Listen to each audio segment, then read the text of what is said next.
A kind day to you all, I'm Kinsmarck, and this is my first 15 with Tanki Online, a competitive free-to-play vehicular combat game that I came across on Steam, and I can already tell is a little Spartan, because I am already looking at, I think, the extent of the tutorial, because it just threw all of this text at me, and it gave me a prompt to check out the garage to make my first purchase, and I don't know the sort of purchase it expects me to do.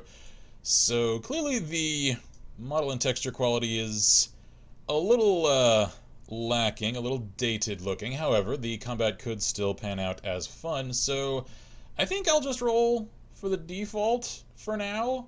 So looks like there's armor, attack, some sort. Oh, I think that's turret rotation. I don't know what the percentage thing is. I don't know. There are stats, and I also cannot adjust the aspect ratio for this game, so apologies if the episode seems condensed or cut off on the sides, however it comes out in the actual episode.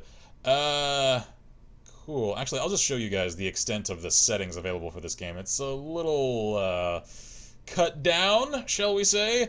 And all that is it. I can at least check out the keys and remap them should I so desire. So, on to battle! Cross TDM. Click to select and join battle. Your reward, 200 crystals. Sure? Alright then. Apparently I can change the menu size according to one of the loading screens using, I think it's a plus or minus? That is incredibly strange. Alright, congratulations. That's great!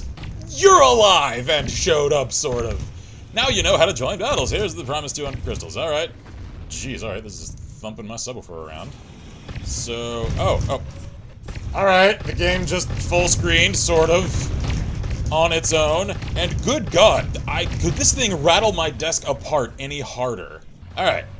Actually, I checked around and changed some things so that hopefully there isn't as much to thump around there.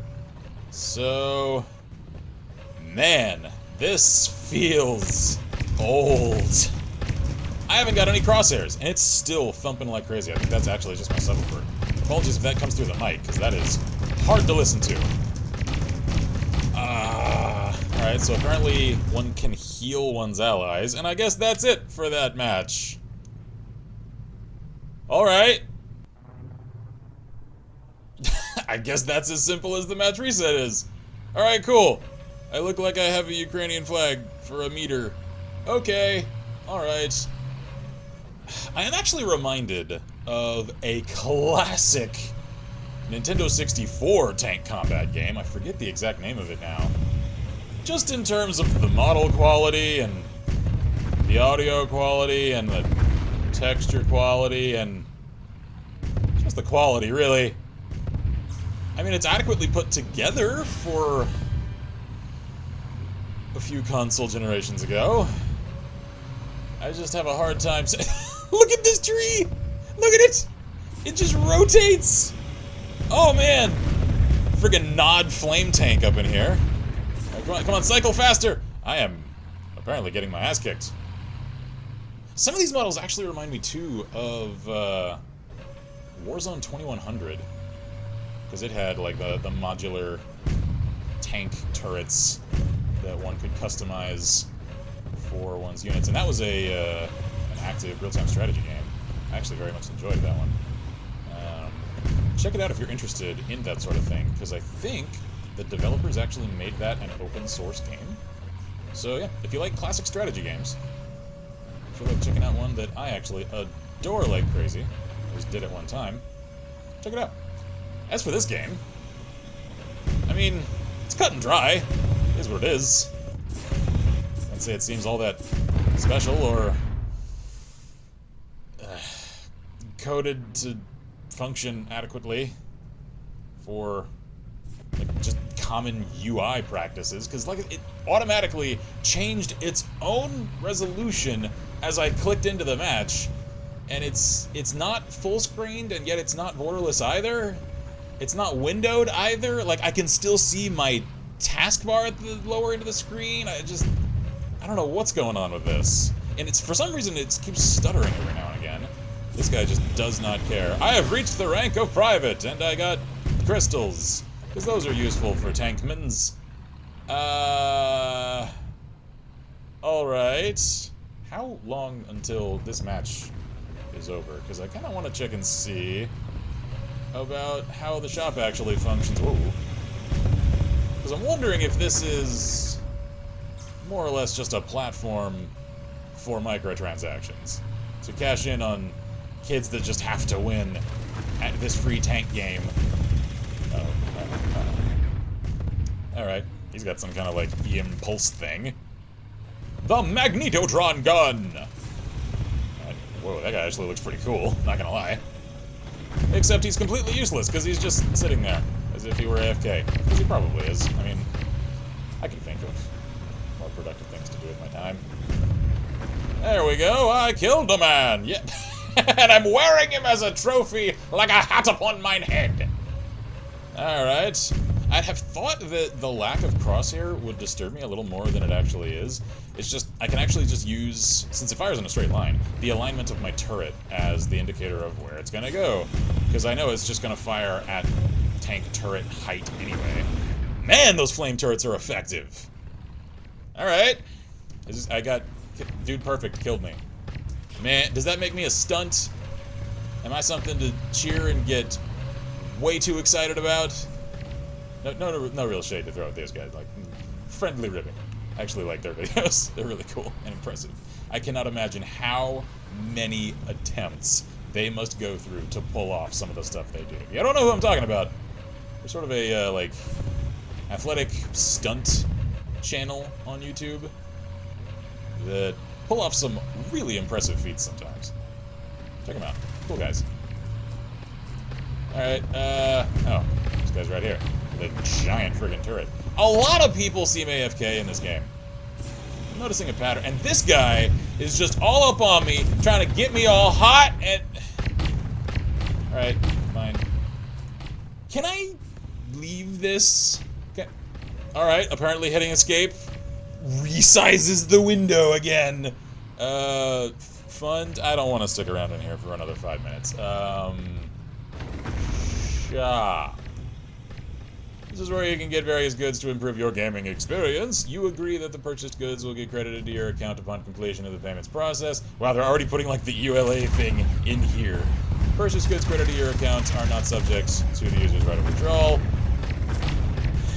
I find it a red flag that they're essentially slapping a giant "no refunds" disclaimer like right at the top of this. That feels sketchy.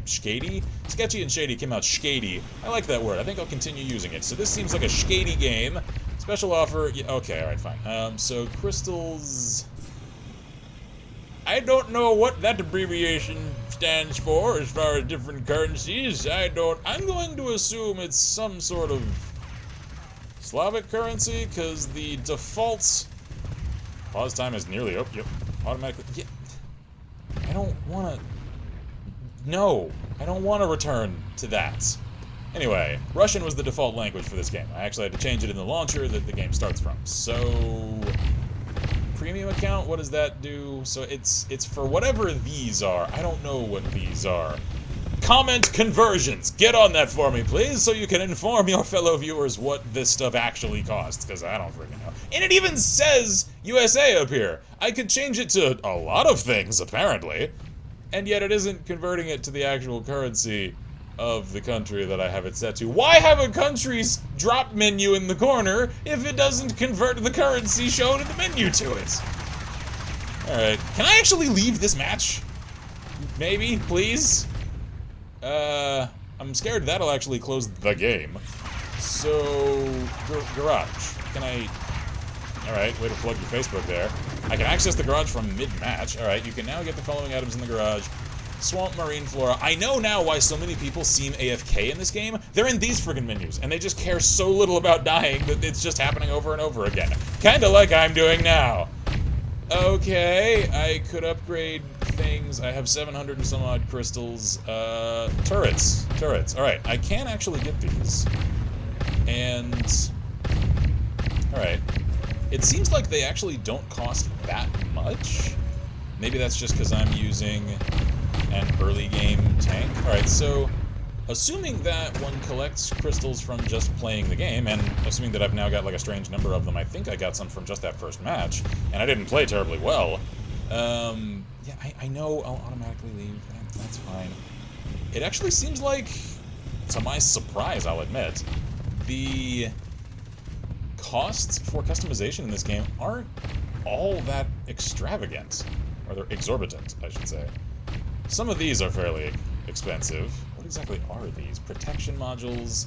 Enhance your tank's defenses with protections against specific turrets. Okay, so some of these look like they might cost a pretty penny in terms of time investment. So of course it's going to incentivize one to pay for it using actual currency. How about paints? I assume those are actually for crystals. Alright, so there aren't separate currencies in this game. It's just the crystals. Interesting. Alright. Could I get red, for instance? Like right now. I can! Alright. Wait, first purchase. I got 200 crystals for spending crystals? That's actually a decent little incentive there. And, oh, okay. Alright. So, yeah, I was removed due to inactivity. That's fine. So these things, the fancy skins, cost a fair amount. Although, I can still sort of praise it. Good God, I think I saw 400,000 in there. Yeah, 750,000. One could still theoretically acquire these just through play. These amounts are completely unreasonable for expectations of actual players accruing enough to get them. However, the fact that one can at least get the functional stuff, like hulls and turrets and whatnot, from amounts that are reasonable expectations, just playing the game, that's actually kind of cool. I mean, the game looks dated, it's really rough around the edges, it's rough in terms of the aspect ratio in Windows, and I would imagine that this might not play well on all OSs, as finicky as it seems to function on mine. What are supplies? I assume these are, like, consumables or something. I'm not checking the wiki game. Give me the information in the game, or don't mention it at all. Increase tank's top speed. Okay. Oh, for 40 seconds. Okay, so these are consumables. Alright. And these are acquirable through the use of crystals that one gains from simply playing. Okay, cool. Double armor, gold box. What does this do? Special supply that allows you to drop a standard gold box on the battlefield. Okay, alright. Alright, let's just check the rest of this. Kits, Universal Soldier Kit, Commando Kit, Yin Yang Kit. So these have, looks like, components in them. Alright. That is absolutely atrociously hideous. Special. Pass. Player gets 50% additional experience, 100% additional crystals. Alright, so it's pretty much just a premium sort of thing. Like or dislike. What the? Send a thumbs up to someone who has impressed you? Gift can get sent to another player? Why would I spend 1,000 crystals on that? Unless that, like, just getting this just lets me do this forever, and this isn't just a one-shot. Because if this is a one-shot, why? A helmet. Really? A friggin' Felix Fist? Alright. Okay. So, I can't actually criticize this all that much. I mean, it's incredibly clear. I actually feel it's essentially redundant to say that, yeah, this looks incredibly dated. It looks rough. It doesn't hold up and compare at all to contemporary vehicular combat games. And honestly, I can hardly say that it offers much that others don't. So this is one of those that, if it fits the aesthetic styles you enjoy looking at, I might recommend. Other than that, there isn't a whole lot to draw people away from playing instead games like War Thunder, World of Tanks, Armored Warfare, that sort of thing. I think it's really just, it's going to come down to the stylistic choice that one likes to spend one's hours looking at if you were to actually play a fair amount of this. It does seem like the servers are fairly populated, not densely so. However, there are players active in the game at the moment. So I think that's really about all I have to say here, because it isn't charming me all that much, if I'm entirely honest. I can't say I'm inclined to feature this much more. It does look as though there's at least a few maps and modes available. Looks like there's General Deathmatch, Capture the Flag, Team Deathmatch, Sandbox TDM, I don't know exactly what that means. Oh, I think that means it's free-for-all, because there aren't sides demarcated here. So, check it out if it intrigues you. It is free to play on Steam, so I think that's pretty much all I've got to say here. So, thank you all kindly for watching. I'm Kinsmarck here at Last of Press. Consider checking out our Patreon if you enjoyed this episode. And as always, wish you all good gaming and Godspeed.